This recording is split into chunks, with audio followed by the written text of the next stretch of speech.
Okay, we're on. We're on live. Welcome, everyone. Great. We are being watched by people all over the world. Lisa just got a text or a message today from someone we've known for many years. KJ was just writing in today saying, "I'm watching you guys." Yeah, He said he's having a lot of fun listening. He's listening. listening Spreaker. on Spreaker. Okay. Well, the topic we have today is rising in the light. And right before we came down here, I just got a message because that series that portrays Jesus and the apostles called The Chosen. Most of you are aware of The Chosen. It's this series that started off with crowdfunding, and then they did season 1, they did season 2, then they decided to do the first episodes from season 3 in movie theaters. And it's people are showing up more for the Chosen series than for Hollywood movies. It's just been out for some days, and I think they have a $10 million box office already. It's just been out for maybe some days or a week or so. And the man who plays Jesus was just on a major networks, and they were asking him, why are people flocking to watch Jesus and the apostles, and it seems to be that he was just saying it's just in times of darkness, then when there is something that brings light, that touches the pulse of anyone who watches, it doesn't matter who they are or where they are, but when they see something that reminds them of the light, reminds them of love, they're drawn to it. And so we were just marveling today at how we are rising to the light, and how maybe Francis, you can share a little bit about how when you checked into today, you basically were shown a very simple choice, that it's all comes down to one choice. Yeah, this morning I keep having this phrase in my mind after I woke up, and it was Jesus has overcome the world, and he has overcome it by forgiving it. So forgiveness is this one thing that he came here to demonstrate how to overcome the world, forgiveness. So I had that in mind, and I just flip open the course, and then what I read was this very striking question. It was, do you choose to join crucifixion, or do you choose to join the resurrection? That's a question he posed directly to us today. Which one do you choose to join? And then the next question is, do you choose to stay in imprisonment, or do you choose to ascend to your Father, like rising to the Father? And he said these two are the same question. And the answer is the same. And he said, choose to believe in crucifixion because choose to believe. And he said, choose to believe in resurrection because the resurrection has been accomplished, and has been accomplished in you. And that was so striking for me when I read it. And I was like, the resurrection has not been accomplished out there 2,000 years ago on the cross. It has been accomplished in me, which means I am carrying every day with this choice. The resurrection lives in me. Do I choose to live out of the resurrection, or consistently choose to live out of this crucifixion mentality, as if I'm crucified all day long, everybody else is crucified? This is the choice. And I feel just when I read that the resurrection has been accomplished in you, it was such a feeling rising up in me to know that, yes, the resurrection is right here, right now, if I choose to access it and choose to live it. There's no excuse. What excuse do I have anymore to say I have to wait? I have to wait to forgive it. I have to wait. I have to exercise my willpower, or what excuse do I have if it is already living in me? This resurrection choice, this perspective, the forgiven perspective is already here. And that's the only thing that's really have power. That's what I was thinking. This is the only thing that has power. That is the power that overcomes the world. The forgiveness. So meek and so still. That's what Jesus came to demonstrate in every single thing, including in the cross, to demonstrate this is how I overcome. This is how I rise above this world of conflicts. This is how I rise above the world of attack. I do not believe it. I do not share it. I do not even respond to it. I rise directly above to the Father by forgiving it. So, yeah, that's it, rising to the light. Because it's like when we think of, okay, resurrection and ascending are the same. And to the world, it seems to be such a thick fog of forgetfulness that as people are growing up and in families, going to school, going to university, going to jobs, running for politics, doing all these things in the world, it doesn't even seem like there's in the mainstream discussion, everyday conversations about ascension or resurrection. It's like, oh, resurrection, wasn't that something that Jesus did 2,000 years ago? It's like it's not in the dialogue. It's not in the mindset.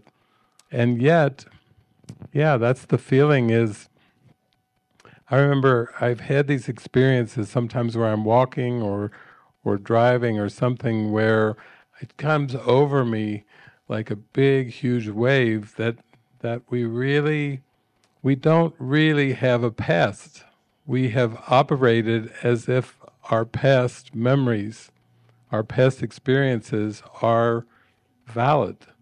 And what Jesus is teaching us is, no, you would do much better if you just for a moment gave away all thought of the past. You never did have a past. Sometimes, like, people even remember dreams, and they can recount what happened to them in the dream. And then if you ask them about the first scene in the dream, how did you get there to the first scene in the dream? I don't know. It just started there. There was nothing that preceded it. And what Jesus is saying is there really, in this moment, there is nothing real that preceded this moment. That everything that you've based your decisions on is a past that actually never happened. It's not like we have to forgive what happened. He's teaching us the joy, the glee of ascension and the resurrection is you were mistaken about everything that you remembered. You remembered it wrong. You remembered it incorrectly. You didn't really have that as a given. And he's teaching us this moment is a given. This moment, I am with you now. I am giving you, this is a fresh, clean, new start. You don't have to try to bring a resume along. You don't have to you don't need to do a background check on you, because the Christ doesn't require a background check. Still the light, still innocent, still perfect love. Still, you have done no wrong. You are completely innocent. And to me, that's what it is in a simple way. We were just given the title, Rising into Light, but that's how we rise into light. Like even coming over, every time I come over to La Casa, Benny's there, and his tail's wagging in his little eyes, and he's giving such a greeting of love, of welcome. Sometimes he will even whine a little because he can't contain his happiness. Like, it's almost like, imagine if you lived your life where you were so happy that you had to whine to try to rein it in. It goes. He just and and imagine that you could do that you honestly could live that way, where you actually were greeting everybody in the same happiness, everyone with the same joy, everyone with this feeling of, it's so good to see you again, which is what I feel from Benny when I come. He's just always there. It's been going on for years. I come through the gate, you know, he can't hold it in. Like, I've been waiting for this moment. So that to me is what we're asked to do, that Jesus is saying the resurrection has been accomplished. I'm not trying to teach you something new. I'm trying to have you experience something that has already happened. It's already corrected. It's already over. But if you put spiritual awakening even on the timeline, it seems very difficult. But what mistakes I made in the past, or what I will need to face in the future, you even had, like you were telling me, a visitation by Jesus in light, and you were wondering, as he came behind you to kind of hold you in light, you were wondering, why are you here, Jesus? And he said, I'm here to comfort you, because the second half of this year you will go through some things, and you will need that comfort. But again, it was still that present reminder, like, I'm here for you, I'm here with you. No matter what you seem to go through in form, I am here with you. And that's the joy. To me, that's the great joy. That's why we do this. And I can see why people are tuning in now for season 3 of The Chosen, because yes, we get to see Jesus, but more than just seeing Jesus, we get to see Jesus' interactions with the people when he's doing his public teachings. We get to see his interactions with those who don't like him. Pretty much most every episode we do see there's people, the scribes, the Pharisees, what's he doing? They're just suspicious. And so we get to see how he handles that. Even the apostles will say, we have to go avoid this town now because, it feels like there's trouble brewing. And he just smiles and laughs with them and talks with them, and he says, we're going to that town. He's like going right against the advice of fear, because he is shining and living as if there's nothing to be afraid of. Like workbook lesson number 48, there is nothing to fear. That's the whole lesson. There is nothing to fear. But to live like that, without a fear of future consequences, to live without worries and concerns of how will this get handled, and to live, I guess you could say too, when you live in the present moment, you don't really have ambitions, but you're not bored. You're not tired. You're not bored. You're not frustrated. Do you have future goals? No. Do you want future goals? No. It's like a contentment of being in the present moment, like fully use me. Let me fully be lifted up. Let me be ascending, resurrecting. Isn't that in Romans? By the constant renewing of your mind. So the Bible is pointing us to that's where the resurrection is. That's where the joy, the light is. It's in the mind. It's not in the body. So the constant renewing of the mind is this present moment, renewing itself continually, like a fountain that's just bubbling up, not just water, but light. It's a fountain of light that is constantly ever renewing. And all we have to do is turn toward it and decide for it. Decide for ascension. Decide for resurrection. What are your career goals? Ascension. What are your future goals? Resurrection. You can be like a broken record and just say that all the time. Resurrection. Benny's doing that, but he doesn't have the English or the Spanish words for that. What are the Spanish words for resurrection? And what about ascension? Ascensión. Ooh, yeah. You're enticing her to learn Spanish, something she swore she would never do. Ascensión. Her one word. Ascensión. Ascensión. Te amo. Amo. No, we'll just stick with Ascensión. Amo. No. Yeah, just be yourself. No language constraints. Yeah. Yeah. So what a joy. What a joy. Beautiful. Yeah, because with that Jesus movie, I just keep hearing this over and over again. I felt like when we watched that Jesus movie, every time that I actually get emotional because it was an experience. Every time I heard Jesus say "rise," it was like words twice removed. Like he was in such a conviction, and I thought, that is all he said was "rise," and in such clarity and precision, and also seeing that the ones that he was healing they had to believe it.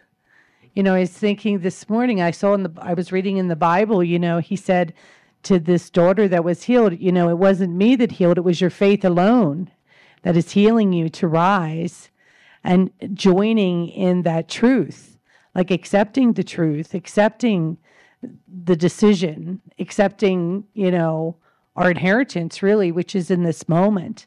And then I told you the rise thing. I just told Francis yesterday, I'd written it down on a piece of paper. I thought, oh, I love this word rise, and I could just feel like rise. And it's a living experience, like it's the message that's alive right now. And when I had it written down, I thought, okay, rise, receive instant spiritual experience. Receive instant spiritual experience. And then just this, truly the spark, the twinkling of an eye. In an instant, we get to open our minds to receive this blessing, to be wrong about everything, and to receive this, complete transcendence of anything, just this living rise. It's a rise, not just, once and done, but I'm going to rise. Like I get to choose to be alive. I get to choose, to receive this ascension, or whatever it is.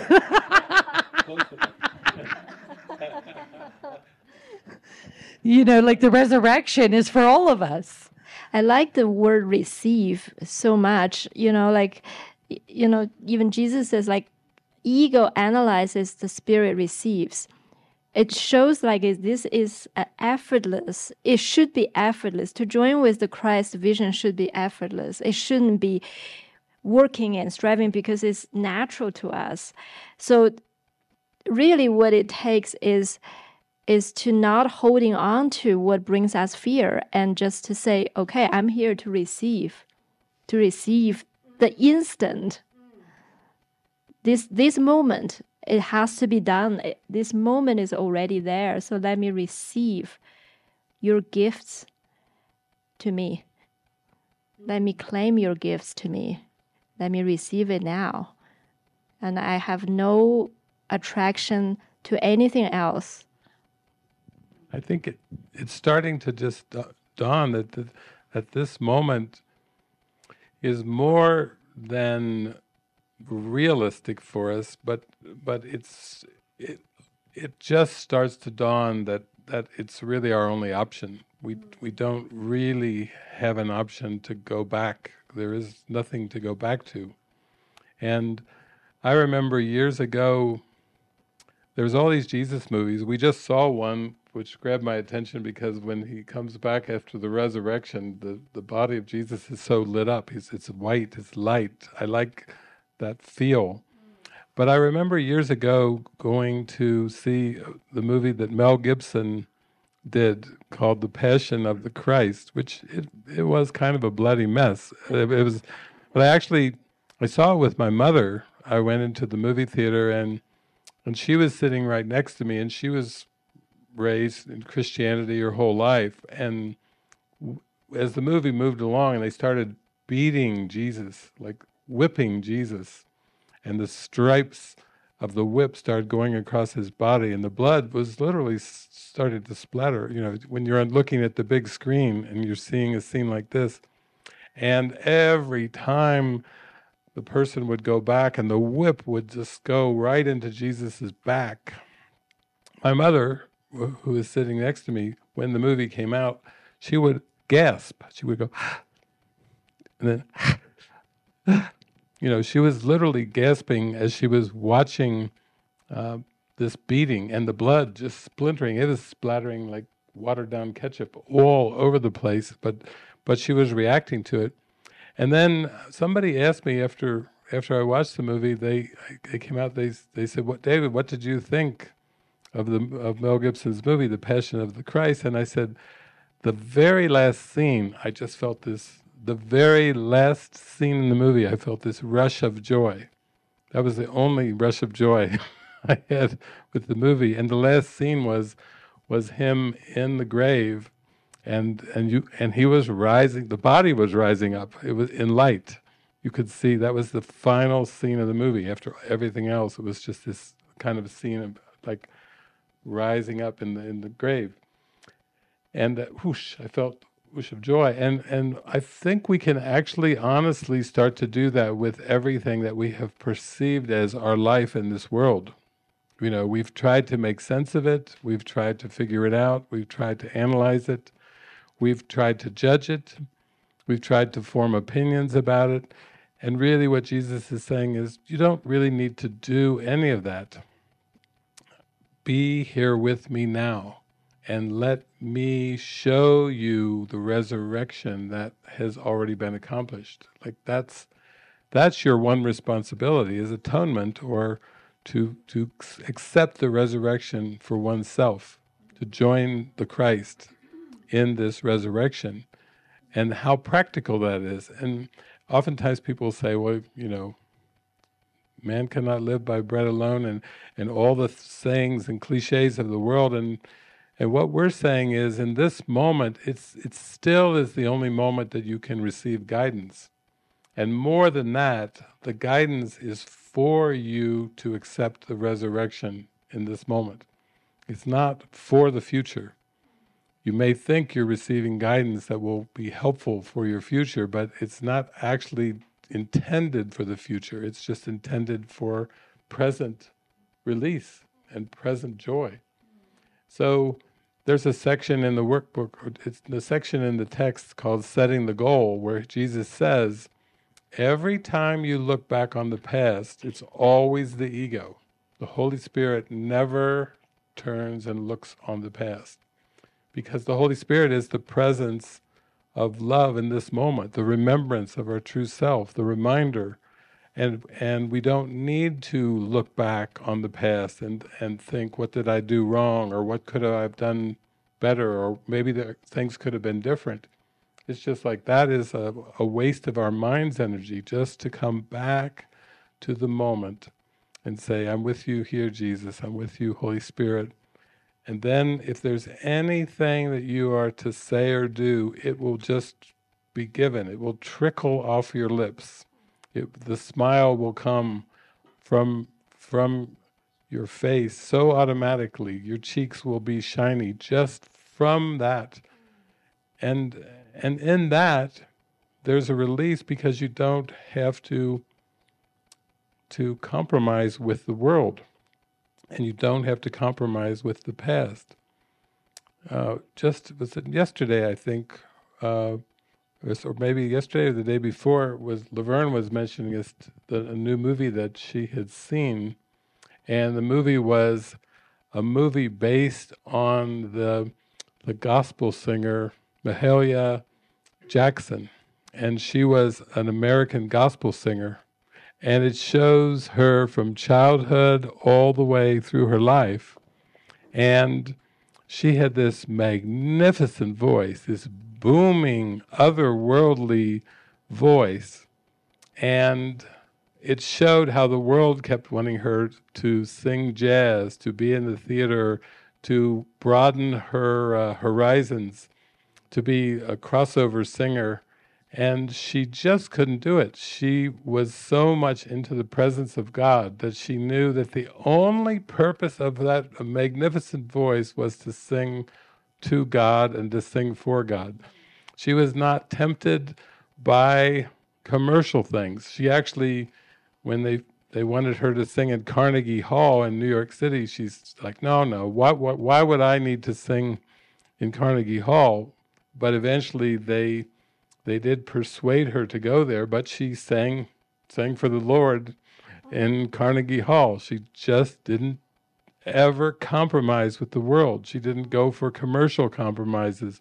She didn't go to try to be famous. She didn't go to try to accomplish something. She was for equality, so she was good friends with Martin Luther King, and she did a lot of events for charity and to raise money for equality and the things that she cared about and for God, but she just didn't channel her energy into a place where she would feel like she was compromising, doing something because the world was telling her, you should do this. She had all these shoulds coming at her for her whole life, and she absolutely did not budge. She did not compromise. She just sang for God her entire life. And even when she experienced the things that human beings go through, like a separation or a divorce or a death, an assassination of her dear friend Martin Luther King, she just had to keep coming back to, okay, God, it's all for you. I'm doing this all for you. And I think that is how we accept the resurrection. That's how we are ascending, is when we don't compromise with the world. If something doesn't feel right, we voice that. We say, I don't think so. And then they came to her and they say, do you know how much money you could make if you would just sing the blues? There's a lot of blues singers and there's a lot of money in it. And she said, anyone can sing the blues, but I don't want to sing the blues because there's something that I'm here for, and I'm here for the Lord. She even quoted that Psalm 100. I'm here to make a joyful noise for the Lord. She says, this woman and that was her stance. She was like, this is why I'm here, and I'm not compromising. This is why I'm here, and I'm sticking to it. And anyone who tried to dissuade her, she would listen to them, and you could see it in her eyes, and then she'd go, no.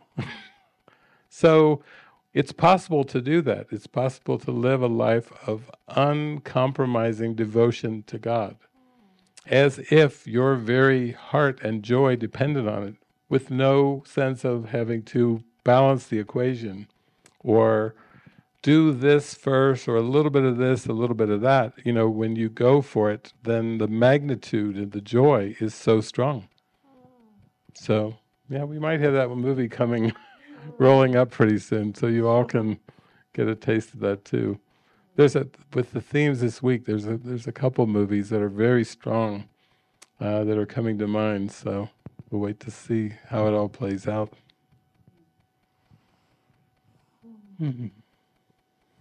Yeah, but I also feel just, when we're sharing the good news, like that was Jesus's message, the good news really is the experience of feeling that connection with God. Like we don't have to compromise that, like this experience of just, I don't know, just love and joy and peace. It's like it's all given to myself, and that's, it just I know for myself, that's what I experience. That's why I'm doing it. I'm not doing it for any other reason, not because it's good or bad, because I love the experience of what it feels like just to be this, conduit for this love and joy and, just this love affair with God in that. Yeah, I think, isn't it interesting too, like with the baptism, that different churches and denominations have different times. Sometimes you have to be baptized by a certain year, by a certain time in your time with the church. But it was just dawning on me that that I remember, oh yeah, I did get baptized when I was a baby. They held me, my mother held me in front of the congregation. They came in, and not that I remember the experience, but I remember there was a sprinkling of water. It wasn't like the baptism in the movie where you throw the baby, that's for the older ones. But they got me so early. They got me sprinkled as a newborn baby. Like, let's get David real quick here, It's almost like it was scripted. And then my parents' names or my sister's name was her first and middle name were the parents of Jesus, Mary and Joseph, Mary Jo. And then John, who was the harbinger, who came right before Jesus, saying, "This is the one." That was my father's name, John. And Evelyn, Eve was the first woman in the Bible. And it's like, it's all scripted. Like, wow, how did that all happen? And then they're throwing water on my head before I have a chance to say, "You are baptized in the name of the Father, the Son, the Holy Ghost." It's like, yes, we know there will be resistance to this, but this is destined. Your life is destined.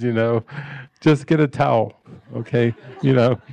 So that's it. That's what we're doing. I feel like I've had no choice. Like it's all scripted. It's like we're just stepping in. Your last name meant star. You think Lisa's a star? Her last name in German, wasn't it? It was Lisa Stern. Stern, which is Lisa Stern. Star is that in German? When also I got this card one time and it says the name of Lisa, what it means. Oh, what? You ain't even gonna. It means consecrated to God. Star consecrated to God. Ooh. Yeah. It is beautiful. It's like there's no option, which is a good thing. Thank God. I know. Because I was also that movie about Mahalia.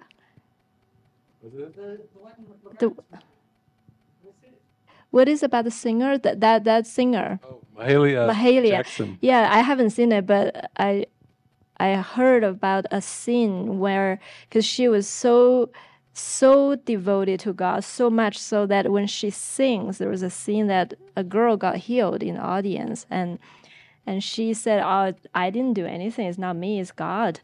But it's like that's what Jesus does.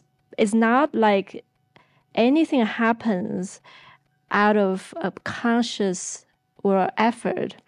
It's so involuntary, and this involuntary is like a flow from God when we line up our view with God. It's just when our mind and is completely anchored in God. That's the only thing there is, and yet the ego tells us, we have power if we're angry, we have power if we attack. This is a wake up call.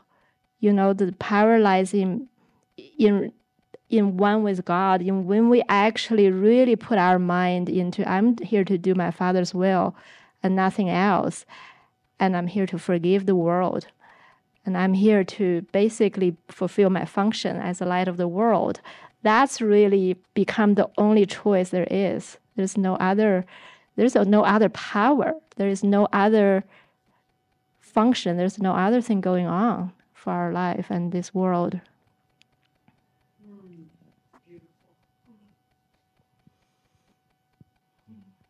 Well, I know for me, nothing else works. Right.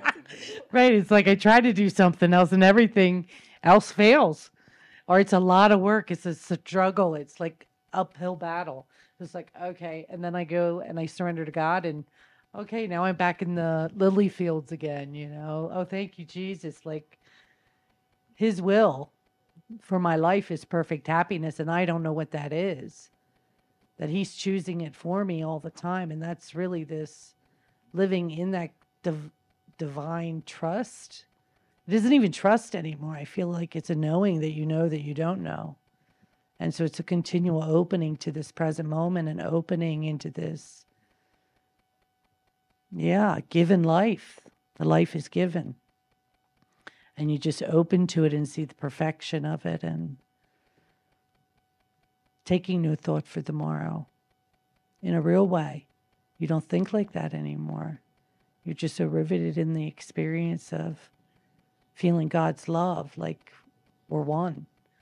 Like that's what Jesus, how he healed. He like him saying, it is not me that does these things, but my Father in heaven. It's like knowing that you aren't even interfering at all, that you really are just taking the back seat and letting him, do it through you. The constant prayer, show me, teach me, help me. I don't know. That experience, I love that experience. In everything that I do, I really don't know. But I know that the one that does know is with me to show me that he's not going to give me anything that I can't handle or can't. And even opening up, even what we're doing with our online programs, it's so exciting because it's like we're entering all new paradigms, places where I've never gone before. And for me, that is beautiful because it's like I have to pray. Okay, Jesus, show me how this is going to happen. I have no idea. And just knowing that he is going before me, really leading the way. And it is living in the wonder of God and the beauty and, just heavenly. Yeah, it is beautiful to realize that the ego is the one that invented all the situations of the world, and what Jesus is saying is let no thought of any situation in the past tempt you, and let no thought of any situation in the future tempt you, because I am here with you now, and that is not circumstance dependent. And it was just a bad habit for us to look at situations. We were caught up in situational thinking, and we believed that we needed to think about the situations in order to solve the situations. And Jesus is saying, well, the good news is it's already been solved. You're thinking about nothing. Your mind is preoccupied with nothing when you keep thinking about situations. Pray now. Pray now. If you just stay in the prayer, then everything comes to you effortlessly, because it's only in trying to break it down into situations and think about them.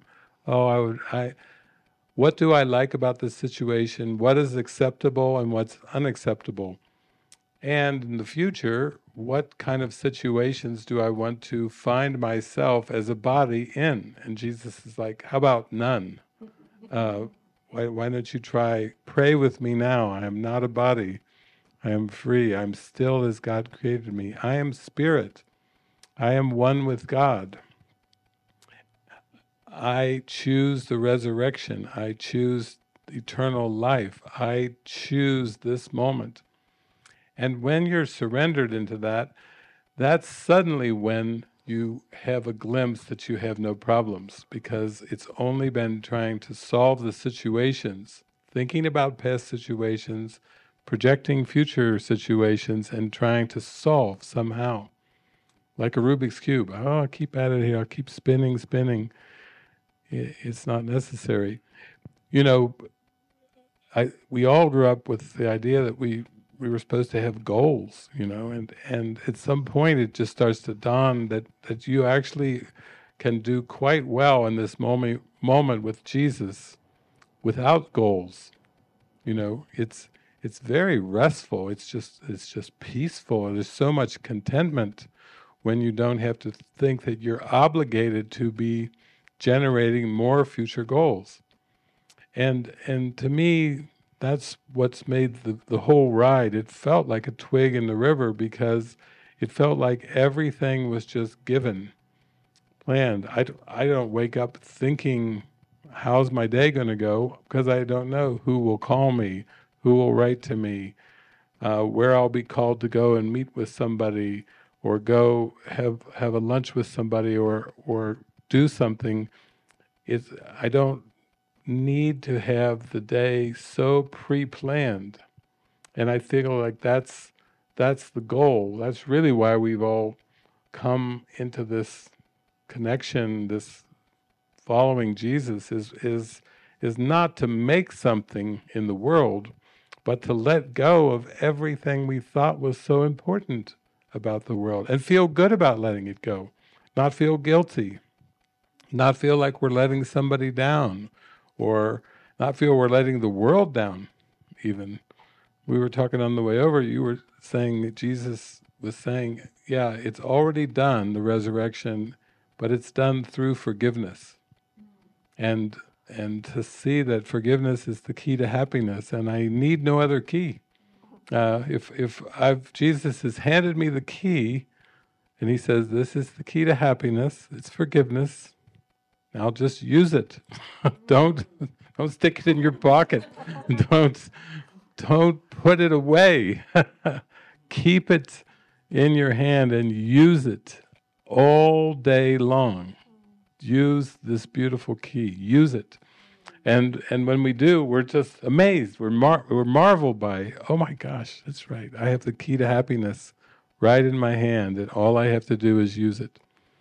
Turn the key. If there's a lock, if you perceive something is locked, your mind is locked, your world is locked, your life is locked. Oh yeah, that's right. I have the key in my hand.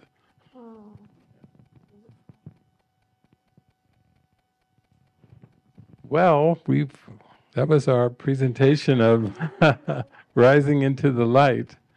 And we're down here at La Casa de Milagros. We're just getting warmed up, but we have some more things to talk about, but it's here with the community. Right, but it's nice to even let people know, because like we're doing Francis is going to do a show tonight. Worship service. A worship service. 7 p.m. Central Time. Is it here? It's right here. Right here. Yeah. And then we also have our Sunday worship service, which is at Sunday at 5 p.m. Central Time. Central Time. So we invite you all to join us, and yeah, let's open up to the mystery of God and see what happens next, really. Our cup runneth over. Okay, well, thank you to our streaming audience. Thank you.